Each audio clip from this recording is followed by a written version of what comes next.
Hello friend, कैसे हैं आप सब। फॉर एवर स्टोरी में आप लोगों का स्वागत है। पिछले पार्ट में आप लोगों ने सुना कि मोना उसे गुस्से से घूर के देखती है और उसके बाद उसकी पूरी बॉडी पे उसे किस करने लगती है, उसे जगह जगह बाइट करने लगती है, नाखूनों के निशान बनाने लगती है। और वो टाइम शीतल के लिए बहुत पेनफुल होता है। काफ़ी देर तक शीतल और मोना ऐसे ही रहते हैं। मोना उसे दर्द देती रहती है, शीतल वो दर्द बर्दाश्त करती रहती है। थक हार के जब मोना पूरी तरह डिस्ट्रैक्ट हो जाती है तब वो जाके शीतल को छोड़ती है। उसके बाद टाइम देखा जाता है घड़ी में तो 5 बजे से ऊपर का टाइम हो चुका होता है।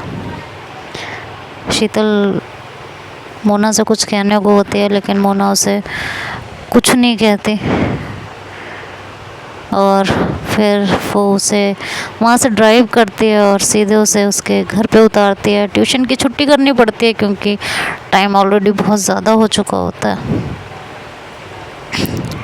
मोना के साथ बैक सीट पर 1 घंटे तक इंटेंस रंगारंग कार्यक्रम कह लो या इंटेंस प्यार कह लो, मेकआउट कह लो के बाद शीतल की हिम्मत ही नहीं कर रही थी कि वो बच्चों को पढ़ाने जाए।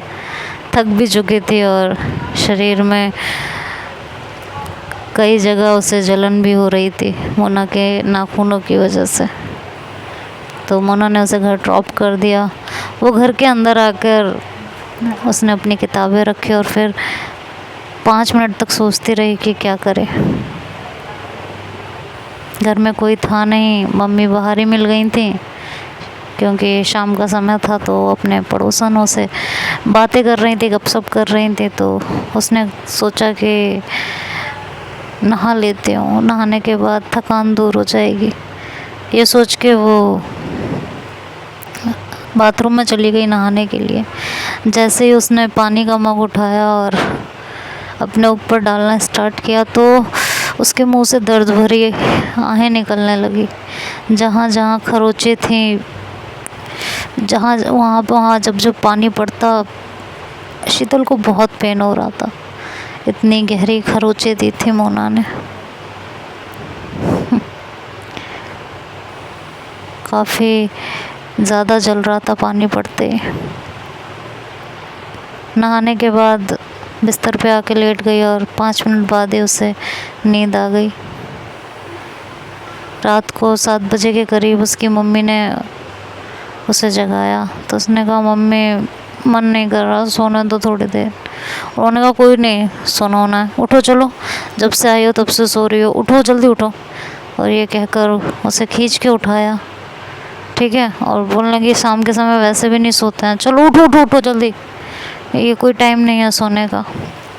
शीतल का बिल्कुल मन नहीं था उठने का, बेचारी थकी हुई थी, जलन भी हो रही थी। तो किसी तरह वो उठी और उठकर बाथरूम गई, मुंह धोया। उसकी मम्मी ने उसे चाय ला के दी और सब लोग वहाँ बैठे थे। पापा प्रिया भी आ गए थे। तो प्रिया के आने के बाद उसने पूछा कि क्या हुआ, कैसी रही जॉब तुम्हारी। तो प्रिया ने कहा कि 1 हफ्ता ही तो हुआ है अभी, आज तुम्हें फुर्सत मिली है, थोड़े दिन बाद और पूछ लेते। तो मैं कहाँ यहाँ पे ही रहती हूँ, जब फुर्सत मिली तभी पूछूंगी ना। प्रिया को भी 1 हफ्ते पहले जॉब मिली थी और वो सुबह अपने पापा के साथ निकलती थी, शाम को उन्हीं के साथ लौट के आती थी। तो उसके पापा का वर्क प्लेस भी रास्ते में 3 किलोमीटर हट के पड़ता था। तो पापा उसके उसे छोड़ भी आते थे और छुट्टी के बाद उसे पिक भी कर लेते थे। तो सहूलियतें थी, तो किराया बचता था। और प्रिया ऑटो से जाती तो उसे 500 मीटर पैदल भी चलना पड़ता था। घर में स्कूटर होने का कोई फ़ायदा नहीं हो रहा था, तो कुछ महीने पहले ही ख़रीदा था। और तो इसलिए बस पैसे भी उन्होंने कम ही कर दिए थे पॉकेट मनी के। शीतल के पापा ने, क्योंकि स्कूटर लिया था उन्होंने, तो वो छोड़ भी आते थे, ले भी आते थे, तो कोई दिक्कत नहीं थी। उस समय बजाज का स्कूटर आना किसी के घर में बड़ी खुशी की बात होती थी, त्यौहार की तरह मनाया जाता था जब घर में किसी के कोई चीज़ नई नई आती थी। उस टाइम की बात ही अलग है, छोटी छोटी खुशियाँ जो है सेलिब्रेट की जाती थी। किसी के घर में फ़ोन आता था तो लड्डू बांटा जाता था, स्कूटर आता था तो लड्डू बांटा जाता था, घर में गेट टुगेदर होता था, लोग देखने के लिए आते थे। साइकिल भी इवन कोई नहीं लेता था, एटलस और उसके कौन सी एक और थी, एच से कुछ नाम था, याद नहीं आ रहा मुझे। कोई साइकिल लेता था तो घर में लोग देखने आते थे, ऐसा टाइम था। और आज की डेट में तो भाई कोई बड़ी से बड़ी कार ले ले तो भी ज़्यादा बड़ी बात नहीं होती। तो पहले के टाइम की बात ही अलग थी, सेकंड हैंड ही सही, लेकिन बजाज के स्कूटर आखिर हमारा बजाज था, तो इसकी खुशी अलग थी। तो इस तरह से दो दो काम हो जाते थे। तो जैसे ही प्रिया आई, शीतल ने पूछा तो उसने कहा हाँ सही था। पहले तो टोंट किया, उसके बाद उसने बताया, तो उसने कहा सैलरी वगैरह, मैंने कहा सैलरी कुछ खास नहीं है, फैक्ट्री भी छोटी है, लेकिन अकाउंट्स की जॉब है और एक्सपीरियंस तो मिल ही रहा है, धीरे धीरे देख लेंगे, चेंज कर देंगे, अगर हो जाएगा तो हो जाए, सही है, यही है। तो कहने लगे कि पक्का, हाँ पक्का। चलो, इधर वक्त बीतता रहा और धीरे धीरे वो 2 दिन भी बीत गए और जो कार्यक्रम तय हुआ था लड़के और लड़की की मुलाकात का, वो वक्त आने लगा था। और मोना और उस लड़के की मुलाकात हुई, कुछ बातचीत हुई, मोना ने ज़्यादा कुछ इंटरेस्ट नहीं दिखाया। खैर मुलाकातें हो चुकी थी, लड़के ने लड़की को पसंद कर लिया था, शादी की बातें बढ़ गई थी। शादी तो एक तरीके से पहले ही तय थी, बस लड़का लड़की मिलने वाले थे, कुछ औपचारिकता करनी थी, वो करना था। लड़के का नाम सचिन है। तो मोना और सचिन जब मिलने गए तो मोना और सचिन को आपस में बातचीत करने के लिए थोड़ी देर के लिए अकेला छोड़ दिया। तो सचिन कुछ भी मोना से पूछता तो वो हाँ या ना में सिर्फ जवाब देती। मोना ज़्यादातर चुप ही बैठी रही। वैसे भी उसकी मम्मी ने उसे हिदायत दी थी कि चुप ही रहना, ज़्यादा बोलना मत, जो कुछ भी बोलें, जो कुछ भी पूछें, बस हाँ या ना ही कहना और कुछ मत कहना।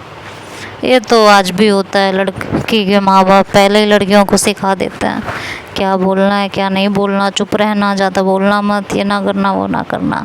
आज भी ये प्रथा चली आ रही है। तो वही मोना ने भी किया। वैसे भी मोना को ज़्यादा कोई ख़ास इंटरेस्ट था नहीं बोलना, तो वैसे वो बहुत कुछ चाहती थी लेकिन चुप ही थी। उसने सचिन ने जो कुछ भी पूछा उसने चुपचाप हाँ या ना में जवाब दे दिया। देख दिखाई का कार्यक्रम भी अच्छी तरह से संपन्न हो चुका था। अब जो व्यवहारिक बातें थीं रस्मों को लेकर, वो सब तय कर ली गई थी। विवाह की तिथि, शादी की डेट 4 महीने बाद नवंबर में तय हुई। शाम को जब मोना वापस घर लौट कर आई, उसने ये खबर फ़ोन पर शीतल को दी। उसने फ़ोन किया और कहा हेलो शीतल। शीतल ने कहा हाँ मोना, तुम्हारे लिए खुशखबरी है यार। कौन सी खुशखबरी? 4 महीने बाद तुम्हें मुझसे छुटकारा मिल जाएगा, नवंबर में शादी है। मोना का ये व्यंग शीतल के दिल में तीर की तरह चुभा था। उसे ये बात बहुत बुरी लगी थी, लेकिन उसने उस वक्त कुछ ना कहना ही सही समझा। उसने कुछ नहीं कहा और चुप रही। सिर्फ इतना ही कहा कि कल मैं तुमसे मिलने आऊँगी, तब बात करेंगे। मोना ने ज़्यादा कुछ कहा नहीं। शीतल मन ही मन सोच रही थी कि मैंने मोना को बोल तो दिया है, लेकिन टाइम कैसे निकालूंगी, क्योंकि शीतल के लिए टाइम निकालना बहुत मुश्किल काम था, लेकिन उसे मोना से मिलने जाना तो था ही। उसे ये डर भी था कि कहीं मोना खुद को कोई नुकसान ना पहुंचा ले। उसने मन ही मन सोचा कि मुझे हर हालत में मोना से मिलने जाना ही पड़ेगा।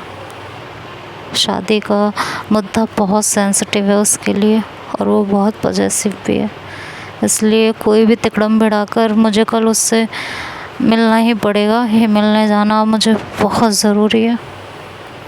हालांकि उसने कुछ सोचा और जाके कमरे में सो गई।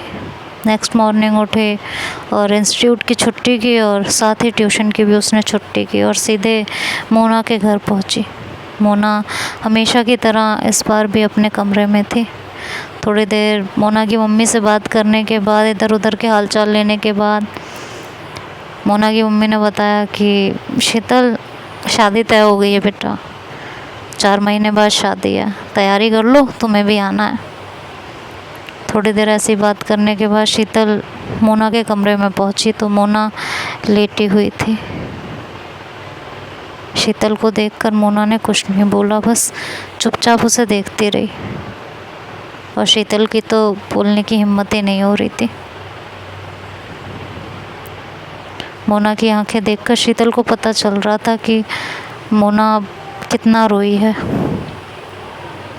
और आंटी ने भी उसे बताया ही था कि मोना ने खाना पीना लगभग छोड़ ही दिया है, ज़बरदस्ती करने पर थोड़ा सा कुछ खा लेती है, और अपने कमरे में बिस्तर पर पड़ी रहती है, या तो सोती रहती है या फिर रोती रहती है।